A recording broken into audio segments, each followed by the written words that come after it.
जय श्री कृष्णा। राधे राधे। जय हो कार्तिक के राधा दामोदर भगवान की जय। आज हम कार्तिक स्नान की एक कहानी सुनेंगे। इस कहानी में एक बुढ़िया माई अपने कार्तिक स्नान के व्रत के फल को भगवान राधा दामोदर जी से मांगती है। उसके लिए वह अपना घर बार छोड़ देती है। आइए आज हम एक पवित्र पौराणिक पुण्यफल देने वाली कहानी सुनते हैं। एक बार एक गांव में एक बुढ़िया माई अपने एक बेटा बहू के साथ रहती थी। बुढ़िया माई बड़ी ही धार्मिक प्रवृत्ति की थी। वह सब तरह के व्रत, उपवास और दान पुण्य करती थी। हर साल कार्तिक मास का स्नान तारों की छांव में करती थी। कार्तिक का स्नान वह किसी पवित्र तीर्थ पर जाकर करती थी। यह उसके जीवन का एक नियम था। तब एक बार की बात है, जब कार्तिक का महीना लगने वाला था तो बुढ़िया माई ने अपने बेटा बहू से कहा कि कल से कार्तिक का स्नान लगने वाला है। मैं 1 महीने के लिए हरिद्वार जा रही हूँ और मैं कार्तिक का स्नान करूँगी, 1 महीने तक वहीं रहूँगी। तब बेटा बहू अपनी माँ से बोले कि माँ, तुमने पूरी उम्र कार्तिक मास का स्नान किया, व्रत किया, दान पुण्य किया, लेकिन तुम्हें उसका क्या पुण्य मिला जो तुम हमेशा हर साल कार्तिक का महीना लगते ही जय हो कार्तिक के राधा दामोदर भगवान की, जय हो कार्तिक के राधा दामोदर भगवान की करती रहती हो। तो माँ बोली कि बेटा, बहुत पुण्य मिला है। मेरे पास तेरा जैसा आज्ञाकारी पुत्र है, समझदार बहू है, और मुझे क्या चाहिए। तो बेटा बोला कि माँ, कैसी बातें करती हो। मेरी शादी को 6 साल हो गए हैं। तुझे एक पोते तक का सुख भगवान ने नहीं दिया, नहीं मुझे एक अच्छी सी नौकरी दी। देखो माँ, हमारे पड़ोस के लोगों ने 2-2, 3-3 मंजिल नए मकान बनवा लिए और मैं अपने 2 कमरों के टूटे फूटे मकान की मरम्मत तक नहीं करवा सकता और तुम्हारा इलाज भी तो नहीं करवा सकता। और देखो, तुम्हारी बहू के पास 2 साड़ी से तीसरी नई साड़ी तक नहीं है और तुम कहती हो कि सब अच्छा है। तो बुढ़िया माई बोली कि बेटा, एक न एक दिन कार्तिक मास के स्नान का पुण्य मिल ही जाएगा। लेकिन बेटा और बहू नाराज होते हुए बोले कि माँ, क्या मिल जाएगा, मुझे तो ये सब बेकार की बातें लगती है। बुढ़िया माई चुप हो गई, कुछ नहीं बोली।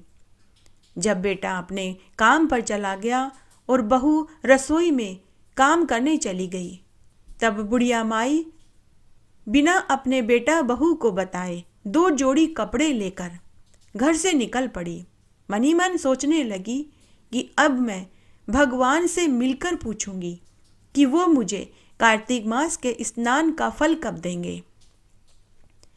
इस तरह वह अपना घर बार छोड़कर निकल पड़ी। चलते चलते रास्ते में उसे एक कोढ़ी पुरुष मिला। उस कोढ़ी पुरुष ने बुढ़िया माई से कहा कि अरे बुढ़िया माई, इतनी जल्दी जल्दी में तू कहाँ जा रही है।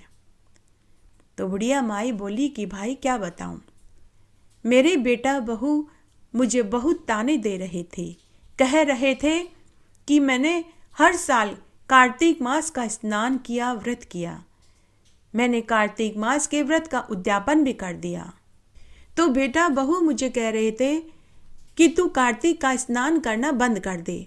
कार्तिक का स्नान करने और व्रत करने का मुझे कोई पुण्य नहीं मिला, तो मैं भगवान से मिलने जा रही हूँ। मैं कार्तिक के राधा दामोदर भगवान से मिलकर पूछूंगी कि मुझे कार्तिक मास के स्नान का फल कब मिलेगा। तो कोढ़ी पुरुष बोला कि अरे बुढ़िया माई, अगर तुझे कार्तिक के राधा दामोदर भगवान मिल जाए तो तुम मेरे दुख का निवारण भी पूछ लेना। बुढ़िया माई उनसे पूछना कि जब मैं 15 साल का था तभी से मुझे ये कोढ़ है, मुझे ये किस पाप की सजा मिली है। बुढ़िया माई कोढ़ी पुरुष से बोली कि अरे भाई, जरूर पूछ लूँगी, मेरी कौन सी जुबान घिस जाएगी। उसके बाद बुढ़िया माई आगे चल दी। चलते चलते उसे एक खुमार पति पत्नी अपने घर के बाहर चबूतरे पर बैठे हुए मिले। बुढ़िया माई को देखते ही कुमार दंपति बोले कि अरे बुढ़िया माई, तू कहाँ से आ रही है और आगे कहाँ जा रही है? बुढ़िया माई ने उन्हें भी अपनी पूरी बात बताई और बोली कि मैं कार्तिक के राधा दामोदर भगवान से मिलने जा रही हूँ। मैं उनसे मिलकर पूछूंगी कि मुझे कार्तिक मास के स्नान का फल कब मिलेगा। तो कुमार दंपति बुढ़िया माई से बोले कि अरे बुढ़िया माई, अगर तुम्हें भगवान मिले तो तुम हमारे दुख का निवारण भी पूछ लेना। बुढ़िया माई, हमारी आजीविका का एकमात्र साधन मटकियां, दीपक और कलश बनाना है, लेकिन पिछले 3-4 साल से हमारे चाक पर से टूटे फूटे कलश उतर रहे हैं। अगर कुछ कलश साबुत रह जाते हैं तो वे आवे में पकाने से टूट जाते हैं। बुढ़िया माई, हमारे साथ ऐसा क्यों हो रहा है? हमने ऐसा कौन सा पाप कर दिया जिसकी हमें यह सजा मिल रही है? बुढ़िया माई, अगर भगवान मिले तो हमारे इस दुख का निवारण भी पूछ लेना। तो बुढ़िया माई कुमार दंपति से बोली कि अरे भाई, जरूर पूछ लूंगी, कौन सी मेरी जीभ घिस जाएगी। उसके बाद बुढ़िया माई आगे चल दी। चलते चलते दोपहर हो गई तो वह एक पीपल के पेड़ के नीचे जंगल के कंद मूल तोड़ कर खाने बैठ गई। खाने के बाद वह थोड़ा सुस्ताने लगी कि तभी पीपल के पेड़ में से एक नाग नागिन का जोड़ा निकल कर के आया और बुढ़िया माई से बोला कि हम तुझे डसेंगे। बुढ़िया माई बोली कि हे नाग नागिन, मैं भगवान से मिलने जा रही हूँ, जब मिलकर मैं वापस लौटूं तो मुझे डस लेना। नाग नागिन बोले कि अरे बुढ़िया माई, अगर तुझे भगवान मिले तो तू हमारे दुख का निवारण पूछ लेना। अगर तू ऐसा करेगी तो हम तुझे नहीं डसेंगे, हम तुझे छोड़ देंगे। बुढ़िया माई ने कहा कि जरूर पूछ लूंगी, परंतु पूछना क्या है? तो नाग देवता बोला कि अरे बुढ़िया माई, मेरी यह नागिन हर साल एक सपोला पैदा करती है, लेकिन वह पैदा होने के कुछ समय बाद ही मर जाता है। बुढ़िया माई, हमने ऐसा कौन सा पाप कर दिया जिससे हमारे बच्चे जीवित नहीं रहते? बुढ़िया माई नाग नागिन से बोली कि जरूर पूछ लूंगी, इससे मेरी कौन सी जीभ घिस जाएगी। उसके बाद बुढ़िया माई वहां से आगे चल दी। आगे उसे एक आम का पेड़ मिला। बुढ़िया माई आम के पेड़ के नीचे बैठकर थोड़ा विश्राम करने लगी। यह देखकर आम का पेड़ बहुत खुश हुआ, क्योंकि उसके पेड़ की छाया में कोई नहीं बैठता था। आम बुढ़िया माई से बोला कि अरे बुढ़िया माई, तू कौन है, कहाँ से आई है और आगे कहाँ जा रही है? बुढ़िया माई आम के पेड़ से बोली कि अरे भाई, मेरे बेटा बहू ने मुझे ताना दिया कि मुझे कार्तिक मास के स्नान और व्रत का फल नहीं मिला, तो मैं कार्तिक के राधा दामोदर भगवान से मिलने जा रही हूँ। मैं उनसे मिलकर पूछूंगी कि मुझे कार्तिक मास के स्नान का फल कब मिलेगा। तो आम का पेड़ बोला कि अरे बुढ़िया माई, अगर तुझे भगवान मिले तो क्या तू मेरे दुख का निवारण पूछ लेगी? बुढ़िया माई, तू उनसे पूछना कि कोई भी राहगीर मेरे पेड़ की छाया में नहीं बैठता, कोई भी मेरे आम के पेड़ में से आम तोड़ कर के नहीं खाता, क्योंकि मेरे आम बड़े ही कड़वे और कसेले हैं। बुढ़िया माई, मैंने ऐसा क्या कर दिया, मैंने ऐसा कौन सा पाप कर दिया जिसकी मुझे ये सजा मिल रही है? देखो बुढ़िया माई, मेरे पेड़ में कितने आम लटक रहे हैं, मैं इसके बोझ से दबा जा रहा हूँ, लेकिन मजाल है कि कोई मेरे पेड़ में से आम तोड़ ले। तो बुढ़िया माई बोली कि हे आम देवता, मैं भगवान से मिलकर तुम्हारे दुख का निवारण पूछ लूंगी। उसके बाद बुढ़िया माई आगे चल दी। चलते चलते अंधेरा हो गया। उसे पीपल के पेड़ के नीचे एक साधु बैठा हुआ मिला। साधु ने पूछा कि अरे बुढ़िया माई, कहाँ से आई है और कहाँ जा रही है? देख, आगे घना जंगल है, तुझे जंगली जीव जनावर खा जाएंगे, तू वापस घर लौट जा। तो बुढ़िया माई साधु महाराज को प्रणाम करके बोली कि हे साधु महाराज, चाहे कुछ भी हो जाए, अब वापस घर तो मैं नहीं जाऊंगी, जब तक कि मैं भगवान कार्तिक राधा दामोदर से नहीं मिलती। मुझे उनसे मिलकर अपने दुख का निवारण पूछना है। मुझे उनसे मिलकर पूछना है कि मुझे कार्तिक मास के स्नान का फल कब मिलेगा। साधु ने पूछा कि अरे बुढ़िया माई, क्या तुझे मालूम है कि भगवान कैसे दिखाई देते हैं? क्या पहले तू कभी भगवान से मिली थी? और क्या ऐसे ढूंढने से भगवान मिलते हैं? तो बुढ़िया माई बोली कि हे साधु महाराज, मैं ये सब कुछ नहीं जानती। मैं इतना जरूर जानती हूँ कि अगर भगवान मेरे सामने आएंगे तो मैं उन्हें जरूर पहचान लूँगी। तो वह साधु बोला कि अरे बुढ़िया माई, मैं ही भगवान हूँ, मांग तुझे क्या चाहिए? बुढ़िया माई बोली कि अगर आप कार्तिक के राधा दामोदर भगवान हैं तो आप मुझे साक्षात दर्शन दीजिए। शायद मेरी ही पूजा पाठ और व्रत में कोई त्रुटि रह गई होगी, जो इसीलिए आप मुझे दर्शन नहीं दे रहे। तभी भगवान कार्तिक के राधा दामोदर ने बुढ़िया माई को साक्षात दर्शन दिए। बुढ़िया माई भगवान के चरणों में गिर पड़ी और रोने लगी। अपने आंसुओं से भगवान के चरण धोने लगी। भगवान ने कहा कि बुढ़िया माई, तू वापस जा, तेरा कल्याण होगा, तेरा घर अन्न के भंडार से भर जाएगा। बुढ़िया माई बोली कि हे ईश्वर, मुझे मरने से पहले आपके दर्शन हो गए, अब मुझे कुछ नहीं चाहिए। अगर मेरे बेटा बहू मुझे ताने देंगे तो मैं ताने भी हंस कर सह लूंगी। भगवान मुस्कुराने लगे और बुढ़िया माई से बोले कि बुढ़िया माई, तू वापस जा। तब बुढ़िया माई जाने से पहले रास्ते में मिले दुखियों के दुखों का निवारण पूछने लगी। सबसे पहले बुढ़िया माई ने कोढ़ी के दुख का निवारण पूछा। तो कार्तिक के राधा दामोदर भगवान ने कहा कि बुढ़िया माई, वह कोढ़ी अपने पूर्व जन्म के कर्मों का फल भोग रहा है। पूर्व जन्म में वह एक राजा था, लेकिन वह बड़ा ही कठोर और निर्दयी स्वभाव का था। वह अपने राज्य के प्रजा के लोगों को बिना अपराध के ही दंड देता था। उसे उन्हीं लोगों की आह लगी है। बुढ़िया माई, तू उसके कोढ़ पर मेरी चरण धूलि लगा देना, वह ठीक हो जाएगा। फिर कुमार दंपति का पूछा तो भगवान बोले कि बुढ़िया माई, वह कुमार दंपति भी अपनी करनी की सजा भोग रहे हैं। एक बार उनके पास एक गरीब माता पिता अपनी बेटी के ब्याह के लिए कलश लेने आए थे, लेकिन उस कुमार दंपति ने इतने ज्यादा पैसे मांग लिए कि वे कुमार दंपति खरीद नहीं पाए। गरीब माता पिता ने कुमार दंपति से बहुत विनती करी, गिड़गिड़ाए, लेकिन उन्होंने कम पैसे में कलश नहीं दिए। उस कुमार दंपति को उस गरीब माता पिता की और नई दुल्हन की आह लगी है। अगर वह कुमार दंपति 7 गरीब लड़कियों को उनके विवाह में मुफ्त में कलश दे देंगे तो उन्हें भी इस दोष से छुटकारा मिल जाएगा। उसके बाद बुढ़िया माई ने नाग नागिन की पूछी तो भगवान बोले कि अरे बुढ़िया माई, वे नाग का जोड़ा भी अपने ही कर्मों का दुख भोग रहे हैं। उन्होंने एक बार एक गर्भवती स्त्री को डस लिया था, जिससे गर्भवती स्त्री अपने बच्चे के साथ तड़प तड़प कर मर गई। उस नाग नागिन को भी उस गर्भवती स्त्री का शाप लगा है। अगर वे नाग नागिन अपनी अमृत मणि किसी गरीब को दान में दे दें तो वे इस दोष से छूट जाएंगे। फिर बुढ़िया माई ने आम के पेड़ की पूछी। भगवान बोले कि ये आम का पेड़ छोटे छोटे बच्चों को आम खाने नहीं देता था, उसे इसी की सजा मिली है। बुढ़िया माई, तू उस पेड़ में से एक आम तोड़ कर खा लेना। उस पेड़ के सभी आम अमृत के समान मीठे हो जाएंगे और वह भी दोष से छूट जाएगा।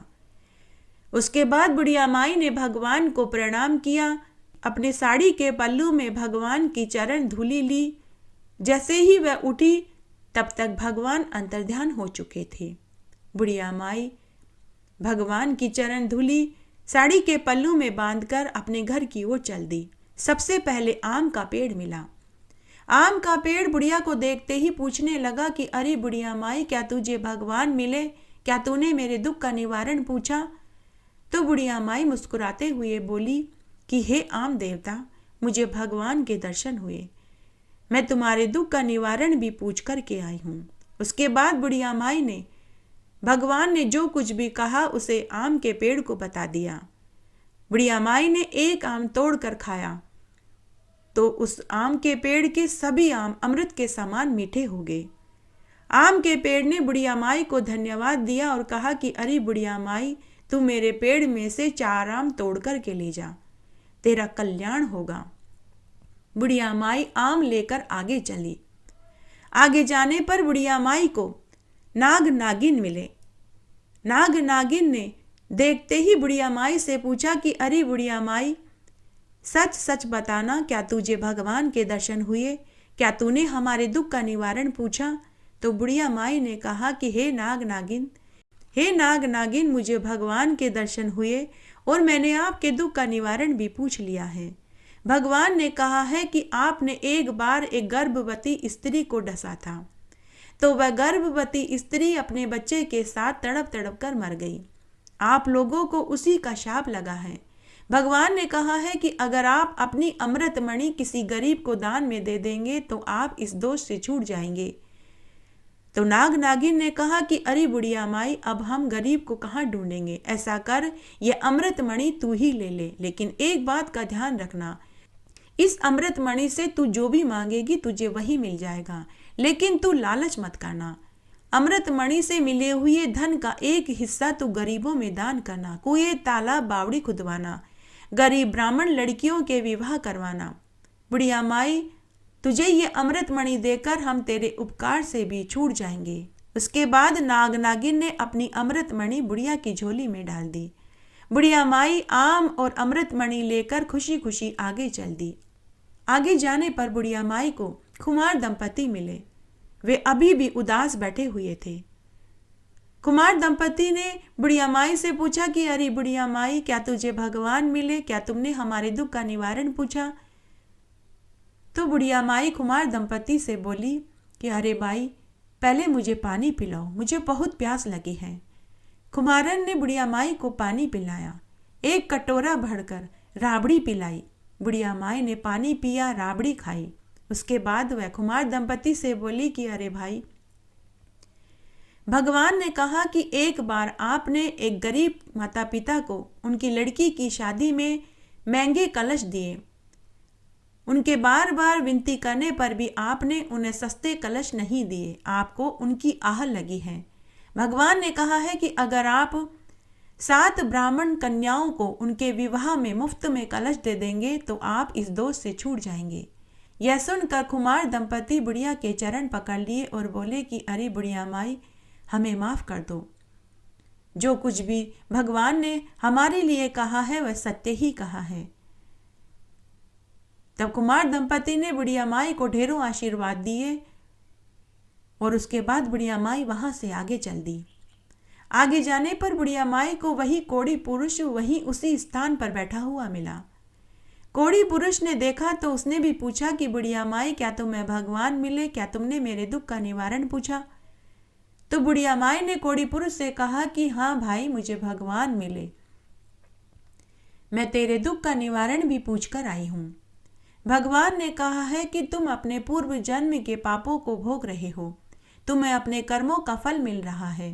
पूर्व जन्म में तुम एक राजा थे, तब तुम अपनी प्रजा को बेकसूर होने पर भी कठोर दंड देते थे, तुम्हें उन्हीं लोगों की आह लगी है। उसके बाद बुढ़िया माई ने भगवान की चरण धूलि कोढ़ी के शरीर पर लगा दी, तो वह कोढ़ी निर्मल कंचन जैसी काया वाला हो गया। वह कोढ़ी एक धनी सेठ था। उसने बुढ़िया माई को सोने चांदी की अशर्फियों की थैली दी। बुढ़िया माई धन लेकर, अमृत मणि लेकर, आम और आशीर्वाद लेकर अपने घर आई, लेकिन जिस स्थान पर उसके 2 कमरों का टूटा फूटा मकान था वहां तो हवेली नुमा मकान खड़ा था।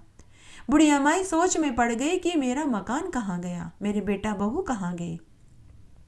तभी ऊपर झरोके में से बेटा बहू ने अपनी माँ को देख लिया। वे दौड़ करके नीचे आए और अपनी माँ के चरण पकड़कर बोले कि अरे माँ, तू कहाँ चली गई थी? देख, हमें तेरे कार्तिक मास के स्नान का फल मिला है। देख, मुझे सरकारी नौकरी मिल गई, हवेली नुमा हमारा मकान हो गया, तेरी बहू भी गर्भवती है। बुढ़िया माई यह सुनकर बहुत खुश हुई। घर आकर बुढ़िया माई ने अपने बेटा बहू को पूरी सच्चाई बताई। अब बुढ़िया माई के पास धन था, पोते पोती थे, हवेली नुमा मकान था, धन धान्य से भरा हुआ घर था। बुढ़िया माई अमृतमणि से जो कुछ भी मांगती उसका एक हिस्सा वह गरीबों में दान करने लगी। बुढ़िया माई ने जीते जी खूब सारे गांव में कुएं, तालाब, धर्मशाला खुलवाए, ब्राह्मण के कुंवारी लड़कियों के विवाह करवाए, गरीबों को अन्न वस्त्र रुपया का दान दिया। हे कार्तिक के राधा दामोदर भगवान, जैसा आपने बुढ़िया माई को कार्तिक स्नान का फल दिया, वैसे सबको देना, कहानी कहने वाले को, सुनने वाले को और हुकारा भरने वाले को। धन्यवाद।